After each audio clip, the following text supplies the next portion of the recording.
You get to the ball and then you just, bam, you pop it out. You pop it loose. Today's video is a different type of video. It's a breakdown of the Pittsburgh Steelers versus the Baltimore Ravens game and why the Steelers defense absolutely demolished the Ravens and shut them down. This is going to be a reaction video to Brian Baldwinger's breakdown.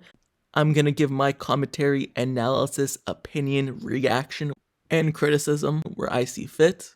But Brian Baldwinger did this breakdown of the game of the defense versus the Ravens. He's an NFL insider and does a great job. Follow him at Baldy NFL, and he's a former NFL player.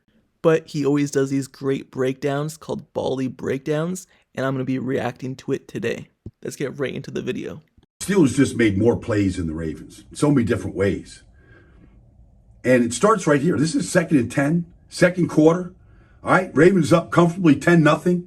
Here comes Ogunjobi and Keanu Benton rushing the quarterback, and they run this little slip screen to Justice Hill. And watch Larry Ogunjobi just, I mean, you got to get to the ball. You get to the ball like Minka does. You get to the ball, and then you just, bam, you pop it out. You pop it loose, and then you go crazy for the ball. And Casey gets on it. And the defense needed to make a play because the offense wasn't doing anything. They turned that fumble recovery by Casey right there into a field goal and got right back into the game. Larry Ogunjobi. Good things happen when you get to the football. This play right here is where I believe the game kind of took a switch and momentum changed for the Ravens offense. The Ravens were completely dominating the Steelers early in the game, up 10-0. They got the ball back, driving for another touchdown. Could have easily been up 17-0 heading into Steelers territory, but Larry Ogunjobi chased down the running back screen and punched the ball out and completely switched momentum of the Ravens offense and stalling them the rest of the game. Usually you don't expect your 350-pound defensive lineman to chase down the running back 15 yards down the field, but never giving up and chasing him down, Larry Ogunjobi caused the fumble. And instead of points going up for the Ravens side of the board, it went up for the Steelers, cutting into the lead. TJ did his part for the Steelers' victory, especially in the second half. But he did another great thing in this game. You see, this is a great rivalry in the NFL. And if you've never been in it before, like rookie Zay Flowers, maybe you should just give him a little hazing. Welcome him to the party. Let him know what this initiation is all about. He wants to come in ghost motion and just take the fake. Well, how about if TJ says, welcome to the Berg. Welcome to the family. Then he just did his part here. Like just the ghost move right here. Like, has anybody got a better ghost than that right there? Does anybody want to get to Lamar Jackson? Let him feel his punch more than TJ? How about this?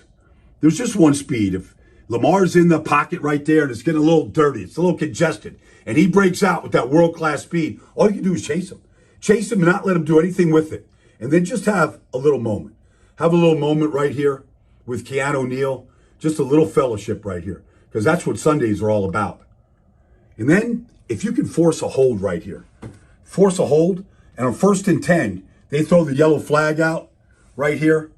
On that, it goes 1st and 10 to 1st and 20. That's a good thing. Back them up. Once again, TJ Watt, he dominated the Ravens game. He finished the game with 2 sacks, but could have easily had at least 4, where he missed some sacks and he missed the tackle with Lamar Jackson kind of scrambling in the pocket and stepping up. But TJ Watt, he drew fouls and also he created pressures for the Steelers. He was able to be disruptive on the day and causing many disturbances in the Ravens offense, and always having someone going to your side, either chipping you or double teaming you, leaves an open path for Alex Highsmith. And this upcoming play is what changed the game for the Steelers. Alex Highsmith, he created that fumble when Lamar Jackson and the Ravens were going up to try to take the lead on a final game-winning drive.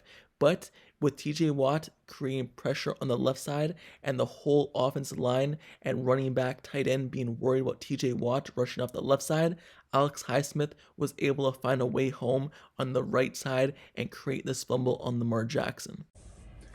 And then this team of TJ Watt on one side, Alex Highsmith on the other side. Let's get to the quarterback. Good things will happen. Highsmith turns the corner on Stanley. He gets the balls out. And it's not out for very long because here comes TJ with the scoop, and he's trying to get a score. And there's Lamar and Odell Beckham. They're all trying to get him down to the ground. But it's not over. Ravens are out in their third right tackle. TJ knows the scouting report. Split them and hit them, and get to that quarterback. Good things happen. That's a heck of a defensive effort by the Steelers. A lot of guys involved in that one, including TJ, Highsmith, you name it. Candle Benton, good day. The Pittsburgh Steelers, you can't name a better pass rushing duo in the NFL. Having TJ Watt on a record pace for breaking the sack record, having 8 sacks through 5 games, basically 8 sacks through 6 games since the next week's a bye week, is absolutely incredible to have. And then having a secondary sidekick with Alex Highsmith also having a good season, creating fumbles, interceptions, and touchdowns for the Steelers, you can't ask for a better duo in the league. The blocked punt right here by the Steelers. Danny Smith, special teams coach. You got the rookie Nick Herbig. You got Miles Kilabrew. Look how low Kilabrew is. Connor Heyward, 83. Riley, 37.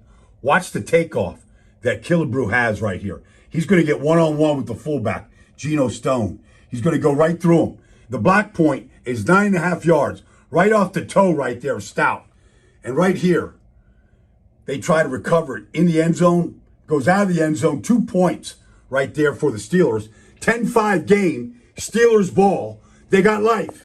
This play right here is a very key moment in the game. Miles Kilabrew blocking the punt. Just like the Larry Ogunjobi fumble, where it switched momentum of the game for the Ravens offense, this play right here also switched momentum. Because if the Ravens had to punt the ball back to the Steelers like any regular punt, the Steelers offense would have stalled out. To this point in the game, they only had 3 points in the fourth quarter from their offense. So they probably would have just stalled out with 3 and out on their offensive drive. But Miles Kilabrew getting 2 points, getting a safety, almost getting a touchdown off of this block punt, switched momentum for the Steelers. Because then it gives Steelers life. It gave them more points on the board, and it gave them the comfortability and the confidence to know that they're right back in the game. And this kind of helped spark both the offense to make that big touchdown play, and then also helped spark the Steelers defense to continue to be great. So Miles Kilabrew blocking this punt switched the whole momentum of the game, just like Larry Ogunjobi did, switching the momentum when he punched out the football when the Ravens were going to score another touchdown. So this was a big difference maker in the game right here. Another classic finish between these two teams. 3rd and 5 at the 5. Ravens up 10-8. It's interesting to see Patrick Peterson and Levi Wallace, the 2 starting corners for the Steelers, on Nelson Aguilar and Zay Flowers. And they put the rookie, Joey Porter Jr., up on OBJ. They play man-free. You've got Minkah Fitzpatrick right here and Mark Andrews. And they're going to rush 6. Lamar's got to make a choice pre-snap, and he does. He's going to OBJ. And Joey Porter Jr. right here, one of the reasons why you draft him, he's long. 6'2" and change, long arms, gets his eyes back on the ball, sees the flight of the ball perfectly. Now, uses his body position to get in front of Odell Beckham. Ball needed more air on it for sure, but Joey Porter Jr.'s first NFL interception couldn't come at a better time. With Joey Porter Jr. getting this interception, it continues on the Joey Porter Sr. legacy because obviously he's his kid and they continue to play in this rivalry. Joey Porter Sr. played in this rivalry many times, and now his son is. If you've been watching the game, you know Patrick Peterson and Levi Wallace up to this point in the season have not been good. Yes, they get interceptions, but their covering ability has not been great. Joey Porter Jr., on the other hand, whenever he's in the game, he makes a difference, either at pass breakup or just shutting down his wide receiver.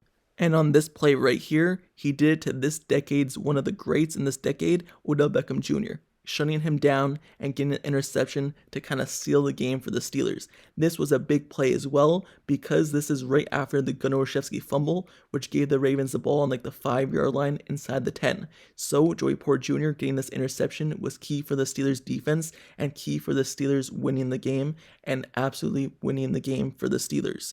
But all in all, this is the final breakdown of why the Pittsburgh Steelers shut down the Baltimore Ravens offense and absolutely destroyed them. This breakdown was Baldy NFL's Baldy breakdowns. Brian Baldwinger of NFL Network, NFL Insider, kind of a great analysis person. So go follow him at Baldy NFL. But this was his breakdown and my commentary, reaction, opinion, analysis over it. So like, subscribe. Don't forget to turn on notifications for this channel.